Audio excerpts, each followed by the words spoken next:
नमस्कार विद्यार्थी मित्रांनो, स्वागत आहे सर्वांचं आपल्या युट्यूब चॅनलवर। मित्रांनो, आजच्या या व्हिडिओमध्ये आपण आदिवासी विकास विभाग भरती 2026 करता बघा 1 ऑगस्ट रोजी जो पेपर झाला होता, तर त्या पेपरमध्ये जे काही प्रश्न आपल्याला विचार झाले होते असे महत्त्वाचे प्रश्न आपण आजच्या या व्हिडिओमध्ये बघणार आहोत। बघा विद्यार्थी मित्र, अत्यंत महत्त्वपूर्ण असा हा व्हिडिओ असणार आहे, त्यामुळे सर्वांनी हा व्हिडिओ शेवटपर्यंत बघायचा आहे। व्हिडिओ आवडल्यास व्हिडिओ लाईक करायचा आहे आणि आपल्या चॅनलला सबस्क्राइब करायचं आहे। चला तर मग व्हिडिओला सुरुवात करूया। बघा पहिला प्रश्न आपल्या स्क्रीनवरती आहे। प्रश्न काय? करेचे पाणी हे पुस्तक कोणाचे आहे? बघा, करेचे पाणी हे पुस्तक कोणाचे आहे? प्र के अत्रे, कृष्णाजी केशव दामले, कुसुमाग्रज की गोविंदराज? विद्यार्थी मित्र, या ठिकाणी करेचे पाणी हे पुस्तक कोणाचं आहे? तर प्र के अत्रे म्हणजेच कोणाचं? तर प्रल्हाद केशव अत्रे यांचं आहे। ओके, कोणाचं आहे विद्यार्थी मित्र? तर प्रल्हाद केशव अत्रे हे यांचं आहे करेचे पाणी हे पुस्तक आहे। बघा विद्यार्थी मित्र, ही साहित्य कृती कोण आहे? हे नाटककार आहेत। ओके, कोणाचे? नाटककार आणि साहित्यिक प्रल्हाद केशव अत्रे हे आहेत। ओके, चला गोविंदग्रज कोणाचं आहे? विद्यार्थी मित्र, राम गणेश गडकरी। गोविंदग्रज कोण होते? राम गणेश गडकरी। कुसुमाग्रज वि वा शिरवाडकर, विष्णू वामन शिरवाडकर याला आपण म्हणतो। ओके,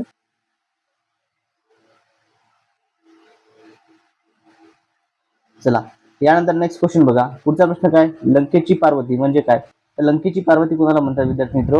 तर लंकेची पार्वती म्हणजे काय? तर अंगावर एकही दागिना किंवा अलंकार नसलेली साधी आणि अस्ताव्यस्त राहणारी स्त्री जी असते तिला लंकेची पार्वती असं म्हटलं जाते। एक मन याचा अर्थ काय? तर अंगावर एकही दागिना नाही आणि अस्ताव्यस्त राहणारी स्त्री।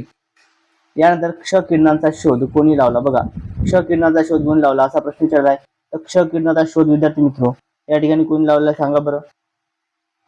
तर या क्ष किरणाचा शोध जो आहे हा विल्यम रॉड जेन यांनी लावला आहे। Option number D, William Rod Jane या प्रश्नाचं योग्य उत्तर आहे। त्यानंतर बंदीपूर राष्ट्रीय उद्यान कोणत्या राज्यात आहे? ओके, बंदीपूर हे जे राष्ट्रीय उद्यान आहे कोणत्या राज्यामध्ये आहे विद्यार्थी मित्र? तर बंदीपूर हे राष्ट्रीय उद्यान इथं त्या ठिकाणी कर्नाटक राज्यामध्ये। ऑप्शन नंबर ए, कर्नाटक हे या प्रश्नाचं योग्य उत्तर आहे। बघा, कर्नाटक राज्याचे काय व्याघ्र प्रकल्पासाठी प्रसिद्ध आहे। ओके, कशाकरता? तर व्याघ्र प्रकल्प आहे बंदीपूरचा। ओके, चलो यानंतर विद्यार्थी मित्रांनो, न्यूट्रॉनचा शोध कोणी लावला? न्यूट्रॉनचा शोध कोणी लावला होता? चॅडविक। ओके, कोणी लावलाय? तर चॅडविक यांनी लावलाय। ऑप्शन नंबर ए या प्रश्नाचं योग्य उत्तर आहे। बघा विद्यार्थी मित्रो, जेम्स चॅडविक यांनी 1932 मध्ये काय तर न्यूट्रॉनचा अनुवदित न्यूट्रॉन या मूलकणाचा शोध लावला आणि ज्यासाठी त्यांना काय तर नोबेल देखील मिळालेला आहे। ओके, याकरता त्यांना नोबेल पुरस्कार देखील मिळाला आहे। थॉमस एडिसनचा काय विद्यार्थी मित्रो? थॉमस एडिसनचा आहे विजेचा दिवा। ओके, आयझॅक न्यूटन गुरुत्वाकर्षण, आयझॅक न्यूटन गुरुत्वाकर्षण। अल्फ्रेड नोबेल यांनी कोणता डायनामाइटचा शोध लावलाय। ओके, अल्फ्रेड नोबेल यांनी डायनामाइटचा शोध लावलाय। डायनामाइटचा शोध अल्फ्रेड नोबेल यांनी लावलेला आहे। चला यानंतर नेक्स्ट क्वेश्चन घेऊया। पुढील प्रश्न घेण्यापूर्वी विद्यार्थी मित्र, जर तुम्ही अजूनही आपल्या चॅनलला सबस्क्राईब केलं नसेल तर सर्वांनी चॅनलला सबस्क्राईब करायचं आहे, व्हिडिओला लाईक करायचं आहे आणि शेअर करायचं आहे। बघा, अंतराळात जाणारी पहिली भारतीय महिला कोण? बघा, अंतराळामध्ये जाणारी पहिली भारतीय महिला कोण? त्या Kalpana Chawla. Option number A या प्रश्नाचं योग्य उत्तर आहे। ओके, बघा या अंतराळात जाणाऱ्या पहिल्या भारतीय महिला आहेत आणि भारतीय पहिल्या अंतराळवीर महिला होत्या। त्यानंतर विद्यार्थी मित्र, सत्यार्थ प्रकाश या पुस्तकाचे लेखक कोण आहेत? ओके, सत्यार्थ प्रकाश या पुस्तकाचे लेखक कोण आहेत? तर स्वामी दयानंद सरस्वती यांनी सत्यार्थ प्रकाश या ग्रंथ लिहिला। सत्यार्थ प्रकाश ओके, बघा लोकमान्य टिळकचं काय विद्यार्थी मित्र? गीता रहस्य, लोकमान्य टिळक यांचं गीता रहस्य आहे। त्यानंतर महात्मा फुले शेतकऱ्यांचा असूड, महात्मा फुले यांचं कोणतं आहे? शेतकऱ्यांचा आसूड हे महात्मा फुले यांचा। स्वातंत्र्य सालकर 1857 उठाव, स्वातंत्र्य समर। खालीलपैकी पश्चिम वाहिनी नदी कोणती आहे? बघा, खालीलपैकी पश्चिम वाहिनी असणारी नदी कोणती आहे असा प्रश्न विचारलेला आहे। गोदावरी, नर्मदा, गंगा की कृष्णा? तर पश्चिम वाहिनी म्हटलं तर विद्यार्थी मित्र नर्मदा। ओके, बघा तापी आणि नर्मदा या दोन नद्या काय या पश्चिम वाहिनी असणाऱ्या नद्या आहेत। या कुठे मिळतात? तर या अरबी समुद्राला जाऊन मिळतात। कुठे? या नद्या अरबी समुद्रात जाऊन मिळतात, या पश्चिम वाहिनी नद्या आहेत। यानंतर ओडिशातील कोणार्क हे ठिकाण कशासाठी प्रसिद्ध आहे? बघा, ओडिशामधील कोणार्क हे जे ठिकाण आहे हे कशाकरता प्रसिद्ध आहे? बघा, जगन्नाथ मंदिर, सूर्य मंदिर, पुष्कर तलाव, तीर्थ मंदिर। तर हा विद्यार्थी मित्र सूर्य मंदिराकरता प्रसिद्ध आहे। ऑप्शन नंबर बी। ओके, कुठे आहे? ओडिशातील कोणार्क येथे काय तर सूर्य मंदिर हे आहे। ओके, बघा सूर्य मंदिर कशाकरता प्रसिद्ध आहे विद्यार्थी मित्र? आता हे जगप्रसिद्ध कसं प्राचीन सूर्य मंदिर आहे, याला ब्लॅक पॅडोगा असं देखील म्हटलं जातं। ओके, सूर्य मंदिर। यानंतर पुष्कर तलाव राजस्थान, पुष्कर तलाव कुठे आहे? पुष्कर तलाव राजस्थान मध्ये आहे, लक्षात द्या। यानंतर खालीलपैकी रिकामी जागा यास मूलभूत हक्क म्हणता येणार नाही। बघा, मूलभूत हक्क कोणत्या? समतेचा हक्क आहे, स्वातंत्र्याचा हक्क आहे। ओके, बघा घटनात्मक उपाययोजनेचा हक्क आहे. घटनात्मक हक्क कोणता आहे? घटनात्मक उपाययोजनेचा हक्क विद्यार्थी मित्र कोणत्या कलमानुसार आहे? तर कलम 32 नुसार काय घटनात्मक उपाययोजनेचा हक्क. मालमत्तेचा हक्क नाही. ओके, मालमत्तेचा हक्क काय? हा मूलभूत हक्क नाही, तर हा काय आहे विद्यार्थी मित्र? तर हा कायदेशीर हक्क आहे. ओके, हा काय आता कायदेशीर हक्क आहे. बाकी इतर काय? समानतेचा हक्क कलम 14, कलम 14. ओके, हे सर्व जे येतात ते येतात फक्त काय? मालमत्तेचा हक्क काय मूलभूत हक्कामध्ये येत नाही, हा कायदेशीर हक्क आहे. ओके, बघा या ठिकाणी कोणत्या आहे? सुरुवातीला काय मालमत्तेचा हक्क जो असता हा मूलभूत हक्क होता. सुरुवातीला काय होता? मूलभूत हक्क होता. मात्र विद्यार्थी मित्र या ठिकाणी काय 44वी घटना दुरुस्ती. ओके, 44वी घटना दुरुस्ती. तर 44वी घटना दुरुस्ती, या घटना दुरुस्तीनुसार काय आहे विद्यार्थी मित्र? 1976 बघा त्या ठिकाणी 1978 मध्ये जे आहे यानुसार काय? तर संपत्तीचा हक्क जो आहे आता मालमत्तेचा हक्क आता कायदेशीर हक्क बनलेला आहे. ओके, हा काय कायदेशीर हक्क बनलेला आहे. बघा आधी काय कलम 31 अंतर्गत हा मूलभूत हक्क होता, आता नाही आहे. ओके, चला यानंतर विद्यार्थी मित्र पुढचा प्रश्न बघा. भारतीय राज्यघटनेतील प्रक्रियेशी संबंधित आहे ते कलम घटना दुरुस्ती संबंधित. ओके, घटना दुरुस्ती संदर्भात असणारा कलम कोणता आहे? तर बघा घटना दुरुस्तीचा कलम कोणता विद्यार्थी मित्र? 368 काय घटना दुरुस्तीचे हे कलम आहे. ओके, बघा घटना दुरुस्तीचं काय 368 हे कलम जे आहे घटना दुरुस्ती संदर्भात आहे, त्यामुळे ऑप्शन नंबर 3 या प्रश्नाचं योग्य उत्तर आहे. यानंतर पुढील प्रश्न बघा. खालीलपैकी कोणत्या नदी वृद्धगंगा म्हणून संबोधले जाते? बघा खालीलपैकी कोणती नदी आहे जिला वृद्धगंगा म्हणून संबोधले जाते? तर ती विद्यार्थी मित्र गोदावरी नदी. ऑप्शन नंबर 3 या प्रश्नाचं योग्य उत्तर आहे. बघा गोदावरी ही दक्षिण भारतातील सर्वात लांब नदी असून तिच्या विस्तारावरून तिला काय वृद्धगंगा किंवा अजून एक नाव आहे ते म्हणजे दक्षिण गंगा. वृद्धगंगा, दक्षिण गंगा असं दोन नाव आहे आणि गोदावरी ही महाराष्ट्रातील सर्वात मोठी लांब नदी आहे. काय विद्यार्थी मित्र? ही आपल्या महाराष्ट्रातील सर्वात लांब असणारी नदी आहे. ओके, यानंतर सिद्धटेक हे अष्टविनायक क्षेत्र कोणत्या जिल्ह्यात आहे? बघा सिद्धटेक हे अष्टविनायक क्षेत्र कोणत्या जिल्ह्यात आहे असा प्रश्न आपल्याला विचारलेला आहे. बघा सिद्धटेक कुठे येते विद्यार्थी मित्र या ठिकाणी? तर हे आहे अहिल्यानगर या ठिकाणी. कुठे आहे? अहिल्यानगर या ठिकाणी काय हे अष्टविनायक आहे. ओके, बघा या ठिकाणी विद्यार्थी मित्र आपल्याला काय परीक्षेमध्ये अष्टविनायक. ओके, महाराष्ट्रातील अष्टविनायक मंदिरे, महाराष्ट्रामधील जे अष्टविनायक मंदिरे आहे यावरती आपल्याला प्रश्न हा विचारण्याचे चान्सेस असतात, त्यामुळे हे सर्व लक्षात ठेवायचं आहे. ओके, बघा या ठिकाणी कोणकोणते आहेत विद्यार्थी मित्र? जर बघितलं आपण स्वयंभू अशी 8 अष्टविनायक ठिकाणे आहेत. ओके, पहा या ठिकाणी पुणे येथे या ठिकाणी कोणकोणते आहे? काय मयुरेश्वर. पुणे येथे कोणकोणते येते? बघा मयुरेश्वर आहे. ओके,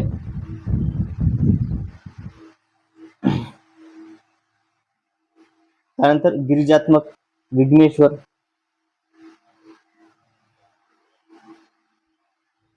मयुरेश्वर,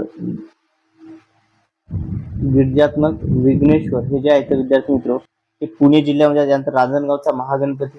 ओके, रांजणगाव त्या ठिकाणी कुठला तर महागणपती सर्व येतात पुणे जिल्ह्यामध्ये. ओके, चला हे 4 आहे यामध्ये. बघा 4 जे आहेत यापैकी 4 चिंता कोणकोणते आहे विद्यार्थी मित्र? मयुरेश्वर आहे. ओके, मयुरेश्वर झाला, त्यानंतर विघ्नेश्वर गिरिजात्मक आणि एक चिंतामणी. ओके, चिंतामणी जो आहे ते देखील येत आहे. त्यानंतर विद्यार्थी मित्र रायगडमध्ये इथं बघा ठाणे म्हणजे काय रायगड या ठिकाणी होतं, इथे बल्लाळेश्वर. ओके, बल्लाळेश्वर आणि वरदविनायक आहे हे देखील लक्षात असू द्या. यानंतर पुढील प्रश्न घेऊया. पुढचा प्रश्न बघा.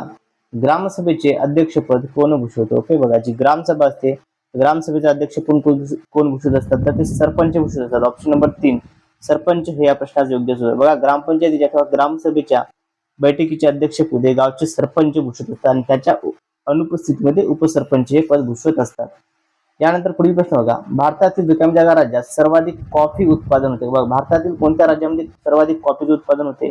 तर ते विद्यार्थी मित्र होते कर्नाटक राज्यात. ऑप्शन नंबर 2 कर्नाटक हे या प्रश्नाचं योग्य उत्तर आहे. बघा भारताच्या एकूण उत्पादनापैकी 70% उत्पादन जे आहे हे त्या कर्नाटक राज्यामध्ये होतं विद्यार्थी मित्र. ओके, बघा कर्नाटक आहे भारताच्या एकूण कॉफी उत्पादनापैकी 70% आणि हे राज्य प्रथम क्रमांकावरती आहे. विद्यार्थी मित्र जर तुम्ही अजूनही आपल्या चॅनलला सबस्क्राईब केलं नसेल तर सर्वांनी आपल्या चॅनलला सबस्क्राईब करायचं आहे, सोबतच व्हिडिओला लाईक करायचं आहे आणि शेअर देखील करायचं आहे.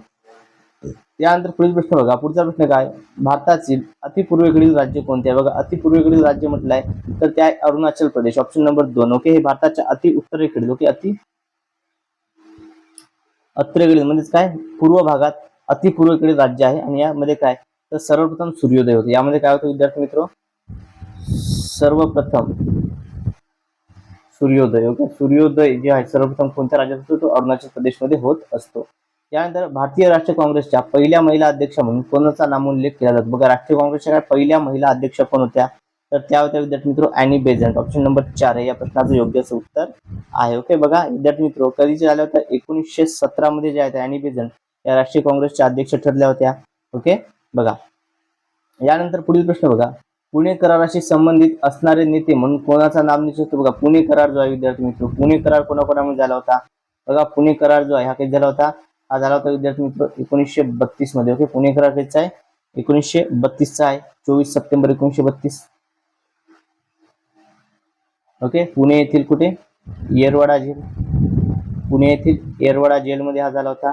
याकरता विद्यार्थी मित्र कोण विद्यार्थी आहेत? एक म्हणजे महात्मा गांधीजी आणि दुसरे म्हणजे डॉक्टर बाबासाहेब आंबेडकर.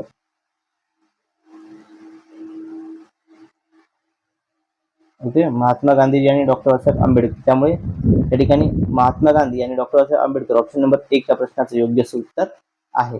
यानुसार खालीलपैकी या गव्हर्नर जनरलने तैनाती फौजेची पद्धत सुरू केली. बघा, तैनाती फौजेची पद्धत कोणत्या गव्हर्नर जनरलने सुरू केली होती विद्यार्थी मित्र? तर ही सुरू केली होती लॉर्ड वेलेस्ली यांनी. ऑप्शन नंबर 1 लॉर्ड वेलेस्ली हे आपल्या प्रश्नाचं योग्य उत्तर आहे. ओके, कधी सुरू केली होती? तर 1798 मध्ये विद्यार्थी मित्र जी आहे तैनाती फौजची पद्धत ही लॉर्ड वेलेस्ली यांनी सुरू केली होती. यानंतर पंढरपूर नजीक चंद्रभागा या नावाने ओळखली जाणारी नदी कोणती आहे? बघा, पंढरपूरमध्ये चंद्रभागा या नावाने ओळखली जाणारी नदी कोणती आहे? भीमा, कृष्णा, कोयना की इंद्रायणी? बघा विद्यार्थी मित्र, भीमा नदी जी आहे या ठिकाणी पंढरपूर जवळ गेल्यावर काय याच नदीला चंद्रभागा असे म्हणतात. काय म्हणतात ते? चंद्रभागा असे म्हटले जाते. या ठिकाणी बघा का वळते? कारण पंढरपूर जवळ ही भीमा नदी काय चंद्रकोरी सारखी वळण घेते म्हणून त्याला चंद्रभागा म्हणून ओळखले जाते. त्याच्यासारखे तर चंद्रकोर जी आहे चंद्रकोरी प्रमाणे ही वळण घेते म्हणून त्याला चंद्रभागा असं म्हटल्या जाते. यानंतर पुढील प्रश्न बघा विद्यार्थी मित्र, ताडोबा राष्ट्रीय उद्यान कोणत्या जिल्ह्यात स्थित आहे? ओके, ताडोबा हे जे राष्ट्रीय उद्यान आहे कोणत्या जिल्ह्यात स्थित आहे? तर हे तर चंद्रपूरमध्ये. ताडोबा कुठे? तर चंद्रपूरमध्ये. ऑप्शन नंबर 4 या प्रश्नाचं योग्य उत्तर आहे. बघा, ताडोबा अंधारी व्याघ्र प्रकल्प राष्ट्रीय उद्यान महाराष्ट्रात चंद्रपूर जिल्ह्यात स्थित असून ते काय राज्यातील सर्वात जुने राष्ट्रीय उद्यान. ओके, हे काय राज्यातील सर्वात जुने राष्ट्रीय उद्यान.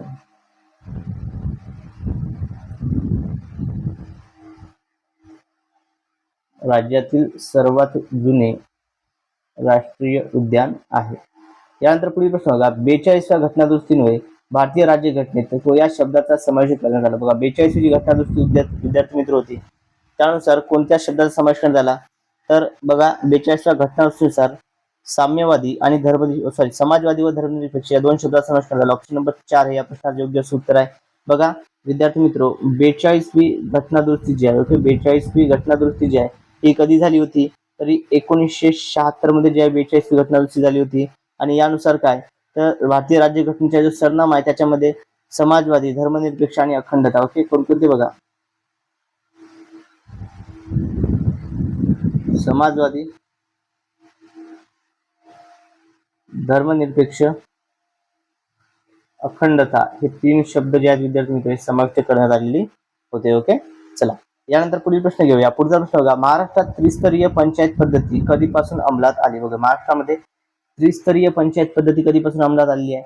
ओके, बघा, तर विद्यार्थी मित्र याली 1 मे 1962 पासून. 1 मे 1962 पासून अंमलात आली. बघा, आणि कोणती समिती होती या शिफारस? वसंतराव नाईक समिती. ओके, कुठली होती? वसंतराव नाईक समिती.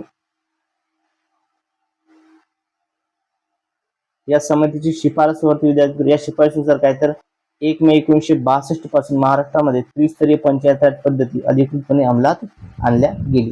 यानंतर जीपीएस चे विस्तारित रूप काय? बघा विद्यार्थी मित्र, जीपीएस जो आहे जीपीएस चे संपूर्ण रूप काय? Global positioning sources, global positioning system, global positioning system. Okay, sorry, privilege system की यापैकी नाही तर ग्लोबल पोझिशनिंग सिस्टम असं म्हटलं जातं याला जीपीएस ला. ऑप्शन नंबर 2 या प्रश्नाचं योग्य उत्तर आहे. ओके, बघा, हे काय? हे उपग्रहाद्वारे स्थान निश्चिती करणारी प्रणाली आहे. यानंतर स्वातंत्र्य, समता आणि बंधुता ही तत्वे भारतीय राज्यघटनेत कशातून प्रतिबिंबित करण्यात आली? म्हणजे कोणत्या देशाकडून घेण्यात आलेली आहे? रशियन राज्यक्रांती, आयरिश क्रांती, फ्रेंच राज्यक्रांती की अमेरिकन राज्यक्रांती? तर हे सर्व विद्यार्थी मित्र फ्रेंच राज्यक्रांतीतून घेण्यात आलेले. ऑप्शन नंबर 3 फ्रेंच राज्यक्रांती हे या प्रश्नाचं योग्य उत्तर आहे. बघा, भारतीय राज्यघटनेतील सरनाम्यातील स्वातंत्र्य, समता आणि बंधुता ही महत्वाची मूल्ये जी या विद्यार्थी मित्र ही बघा 1789 ची जी फ्रेंच राज्यक्रांती होती, कधीची आहे? फ्रेंच राज्यक्रांती 1789 ची आहे. या राज्यक्रांतीच्या प्रेरणेतून ही स्वीकारण्यात आली. त्यानंतर नेक्स्ट क्वेश्चन घेऊया. पुढचा प्रश्न बघा, भारत सरकारची टाकसाळ खालीलपैकी कुठे आहे? ओके, भारत सरकारची म्हटलंय टाकसाळ कुठे आहे? बेंगलुरू, भोपाळ, नोएडा की नाशिक? ओके, बघा विद्यार्थी हे नोएडा या ठिकाणी ऑप्शन नंबर 3 नोएडा हे आपल्या प्रश्नाचं योग्य उत्तर आहे. बघा या ठिकाणी भारत सरकारच्या टाकसाळी आहेत कुठे कुठे आहेत या ठिकाणी बघा, एक आहे मुंबई, ओके, एक आहे मुंबईला, दुसऱ्या विद्यार्थी मित्र हैदराबाद, ओके, कोलकाता आणि नोएडा या ठिकाणी काय त्या टाकसाळी आहेत. इथं पैसे जे आहेत निर्माण केले जातात. ओके, नोटाची छापणी त्या ठिकाणी होते. ओके, चला यानंतर विद्यार्थी मित्र बघा, अशा पद्धतीने आपण महत्वपूर्ण प्रश्न या ठिकाणी कव्हर केलेले आहेत. होप सर्वांना हा व्हिडिओ आवडला असेल. ओके विद्यार्थी मित्र, व्हिडिओ आवडला असल्यास सर्वांनी व्हिडिओला लाईक करायचा आहे आणि जर तुम्ही स्पर्धा परीक्षा तयार करत असाल तर सर्वांनी आपल्या चॅनलला सबस्क्राईब करायचं आहे. ओके, चला चॅनलला सबस्क्राईब करायचं आणि कमेंटमध्ये PDF मॅसेज करायचा, तुम्हाला PDF सेंड करून दिल्या जाईल. मित्रांनो, आजच्या या व्हिडिओमध्ये एवढंच. भेटूया आता पुढच्या व्हिडिओमध्ये. Thank you so much.